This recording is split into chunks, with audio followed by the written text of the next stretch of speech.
Salut à toutes et à tous les amis, on se retrouve pour la review de Monday Night Raw du 23 octobre 2023 et donc pour débuter le show, on a eu le Judgment Day qui nous ont fait une petite célébration pour avoir récupéré les titres par équipe. Bon, on se tape trop le Judgment Day, j'en ai déjà assez parlé comme ça.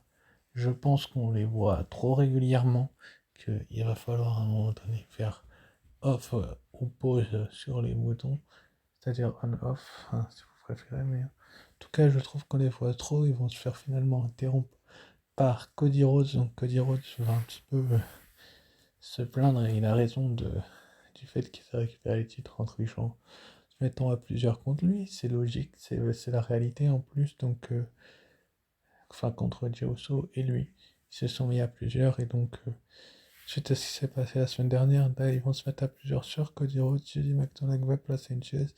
Ils vont mettre un coup de chaise sur la cheville de Cody Rhodes, qui va donc être blessé.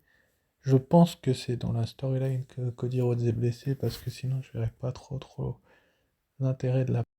Je disais, l'Alpha Academy a donc affronté le New Day. Finalement, c'est une victoire du New Day.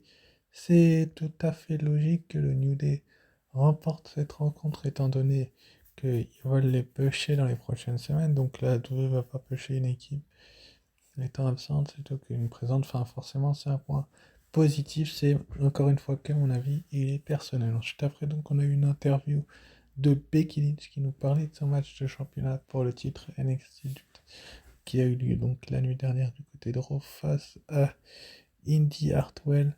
Donc elle va tout simplement dire qu'elle va conserver son titre, etc., etc. Enfin bref, ensuite après donc on va avoir une petite discussion dans les backstage entre Seth freaking Rollins, le champion du monde, et la championne du monde Rhea Ripley. Donc on a bien l'impression que Rhea Ripley tente de recruter Seth Rollins. Enfin bref. Donc ensuite, pour enchaîner, donc la victoire de Becky Lynch donc sur Indy Hartwell. Donc le match a été plutôt bon. Indy Hartwell méritait de toute manière sa revanche, étant donné qu'elle avait jamais perdu son titre.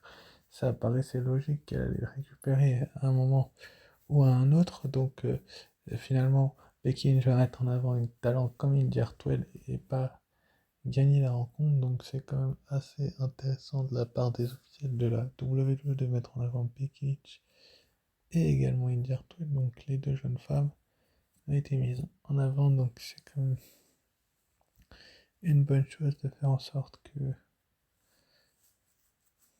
la WWE, de sorte que tout simplement Becky Lynch mette Indy Hartwell en avant, parce que finalement Indy Hartwell après un bon match va taper dans le disarmer de Becky Lynch, comme vous pouvez le voir sur cette image. Donc bien évidemment que Candice LeRae regardait ça depuis les vestiaires et que ça va pas bien finir. Donc Becky Lynch reste la championne de NXT, c'est logique. C'est tout à fait logique que Becky Lynch garde la ceinture. On a plus besoin que certaines catcheuses actuellement à la WWE, donc bien évidemment que c'est logique que je pense qu'elle ait cette ceinture-là entre ses mains. Donc il va y avoir un serrage de main en signe de respect entre Becky Lynch et Indy Hartwell. Donc je pense qu'elles se respectent mutuellement toutes les deux et que c'était un très bon match entre deux collègues. Et donc on aura la confrontation pour cette nuit. Donc cette nuit, Becky Lynch va remettre son titre en jeu contre Lyra Valkyria dans la main event de la première nuit de Halloween Havoc. Elle va sans doute mettre en avant Lyra Valkyria. Est-ce que Lyra Valkyria va récupérer le titre? On verra bien. On a eu également donc Nick Aldis, le général manager de SmackDown. Donc on met un général manager à SmackDown, on en met un Raw, ils font ce qu'ils veulent, ils vont dans le show qu'ils veulent. Enfin bref, il est venu s'excuser de son attitude envers Adam Pearce et qui est de l'avoir jeté comme un malpropre. Et puis voilà. Ensuite après, donc on a eu les 5 protagonistes aux 5 waves de Crown Jewel pour le titre de championne du monde de Rhea Ripley. Donc Rhea Ripley, Shayna Baszler, Raquel Rodriguez, Zoe Stark et Nia Jax qui étaient donc Zoe Stark, Nia Jax, Raquel Rodriguez et Shayna Baszler sur le ring et Rhea Ripley à l'extérieur. Donc les 4 challengers ont signé le contrat, puis elles se sont mis littéralement plein la tronche, et je trouve ça plutôt bien en fait que ils fassent en sorte de mettre autant de catcheuses autour d'un titre, parce que ça manquait d'adversaires pour Rhea Ripley, et là elle en a pas une, on en a pas deux, on en a pas trois, elle en a quatre, et ça va être vraiment un bon match. On va bien voir si la à ce qu'il faut et peut faire le nécessaire pour tout simplement mettre un peu plus Rhea Play over en avant, c'est-à-dire que la montrer vraiment intouchable, donc on va bien voir. Et donc ensuite après on a eu donc Johnny Gargano contre Giovanni Vinci, donc Gunther a dit la semaine prochaine à Giovanni Vinci, c'est toi qui affrontera Johnny Gargano qui va le terminer, mais Gunther ne se doutait sans doute pas du retour d'un certain Thomas Ciampa qui est venu un petit peu semer la zizanie dans Imperium et puis chasser Ludwig Kaiser, donc c'était tout à fait logique de voir que la WWE fasse en sorte que tout simplement Johnny Gargano gagne. Donc autant il a été pris pour une bille la semaine dernière, autant cette semaine, ça va, ils l'ont utilisé correctement et c'est une bonne chose de voir que la WWE compte sur Johnny Gargano pour les prochaines semaines. Et donc on va avoir une petite accolade entre Thomas Ciampa et Johnny Gargano, les DIY. Donc les deux potes sont bel et bien de retour et je pense que c'est une bonne chose de voir les deux potes de retour, même si on peut aussi espérer faire en sorte que la WWE ait besoin d'autre chose. Ensuite, après, donc, on a eu des petites références et une petite promo de Shinsuke Nakamura. Il a fait une référence à CM Punk, donc c'est quand même assez intéressant. Et puis voilà. Et voilà. Mais c'était quand même cool. Et on a eu donc ensuite, après, Logan Paul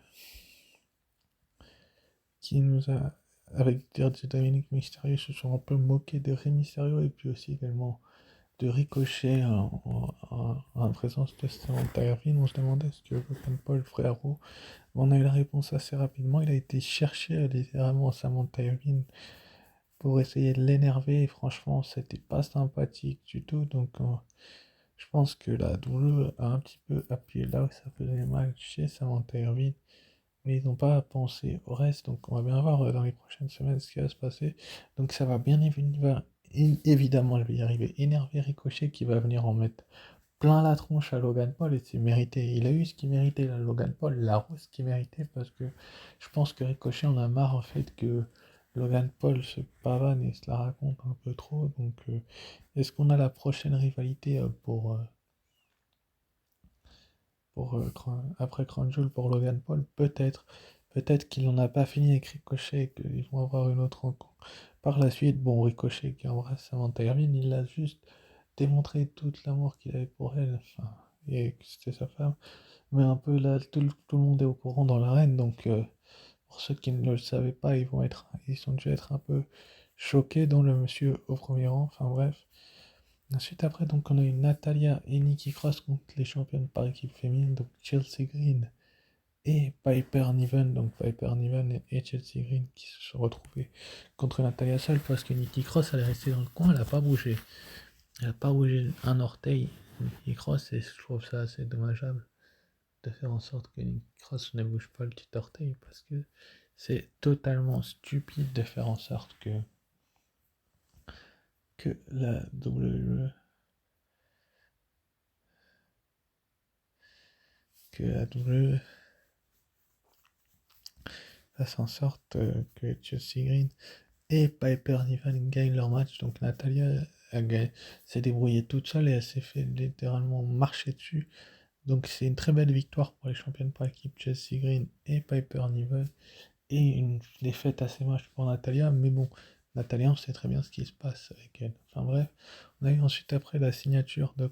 Enfin, Ripley a signé le contrat alors qu'Adam Pearce a discuté avec le Miz, il l'a un peu engueulé. Puis elle a envoyé le Miz bouler. Et donc elle a été voir Dominique Mysterio par rapport aux blessures sur le coup qu'il a pris de Logan Paul. C'était après donc on a eu Drew McIntyre, l'aspirant numéro 1 au titre de champion du monde, du pire catcheur de tous les temps, Seth freaking Rollins, j'ai oublié de le préciser tout à l'heure, mais c'est bel et bien le pire catcheur de tous les temps. Et je vais le répéter plusieurs fois, le pire catcheur de tout le temps. En tout cas, il s'est retrouvé face à Sami Zayn. Je vous avais annoncé ce match la semaine dernière comme étant un main event. Bah, il n'a pas été le main event, mais il a quand même été assez bon. Je pense que Sami Zayn est passé à autre chose et Drew McIntyre est quand même aspirant au titre, donc il fallait pas le prendre pour une brindille ou pour une bille. Enfin, c'est comme vous préférez. Donc Drew McIntyre, Sami Zayn. une rencontre pas comme les autres et qui a plutôt été cool. Mais bon, c'est une victoire de Drew McIntyre finalement, donc c'est des points positifs. Donc après, on a eu Nick Aldis qui discutait avec Katana Chance et Kaden Carter. Et donc Adam Pearce va le renvoyer un petit peu du bowling comme un malpropre. Je pense qu'il a eu exactement ce qu'il voulait Adam Pearce, c'est-à-dire sa vengeance. Enfin bref. Ensuite, après, donc la plupart des choses qui se sont passées dans ce show sont positives, même si je les ai pas vues, mais je les ai quand même lues. Et donc, on a eu Bronson Reed qui a marché littéralement sur Akira Tozawa. C'est logique, j'ai envie de vous dire que Akira Tozawa se fasse démonter ou marcher dessus par Bronson Reed parce que je pense que la doueuse sait très bien ce qu'elle fait avec Bronson Reed. Il a peut-être perdu son opportunité face à l'intouchable. Oui, je vais la fouler l'intouchable parce que voilà quoi. Mais donc, Bronson Reed gagne ce match avec son tsunami sur Akira Tozawa, donc c'est quand même une bonne chose de voir que Bronson Reed est mis en avant. Ensuite, après, donc dans le main event, on a eu Senior Money in the Bank, la moitié des champions par équipe incontestée de la WWE, membre du Judgment Day, Damien Priest, contre Jey Uso, donc le Judgment Day en début de show et le Team Judgment Day en fin de show. Je trouve que ça fait un peu trop, personnellement, c'est mon point de vue. La WWE, cela fait un peu trop, donc malheureusement pour elle, je pense qu'il y a eu une victoire de Damien Priest, bien évidemment. Si je dis pas de bêtises, je crois que c'est ça, c'est Damien Priest qui a gagné. Et donc après, il va s'en prendre et à Cody Rhodes et à Jey Uso avec l'aide du Jugement Day. Mais bon, on a l'impression que ça tourne en rond et que ça tourne trop autour du Jugement Day. On va bien voir si dans les prochaines semaines, la WWE fait en sorte que le Jugement Day soit mis en avant. Mais je suis pas certain que, excusez-moi l'expression, ça arrive parce que la WWE peut faire en sorte des erreurs, mais en tout cas, Damien Priest gagne. Et donc, annoncé pour la semaine prochaine, donc c'était un très bon Raw et pas mal de points positifs. J'ai pas vu trop de points neutres à part les segments féminins et puis peut-être en négatif le trop de Judgment Day. Mais donc pour la semaine prochaine, on aura DIY contre Ciampa, Ciampa Gargano contre Imperium, Vinci et son partenaire. Ricochet, Dirty Dominic Mysterio, Vinci Kaiser. Seth freaking Rollins face à JD McDonagh. Donc, est-ce que Seth freaking Rollins, le pire catcheur de tous les temps, va s'imposer dans ce rôle spécial Halloween, le dernier, avant Crown Jewel? Sans doute qu'il pourrait mettre fin à une fois pour toutes à JD McDonagh, on verra bien.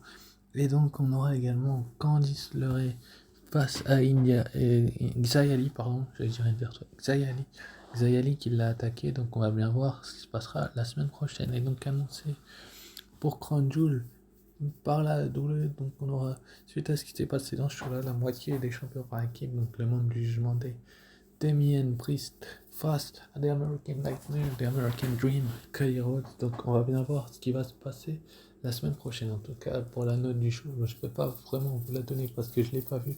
Mais sur ce que j'ai vu des résultats, je vais lui mettre un 13 sur 20, je vais être gentil. Et je vais vous poser une question, les amis. Est-ce que ça vous dit que je commence à réaliser des reviews sur AEW Dynamite? Ça, je vous dis ciao, bye et à très vite. Et puis sur Impact aussi.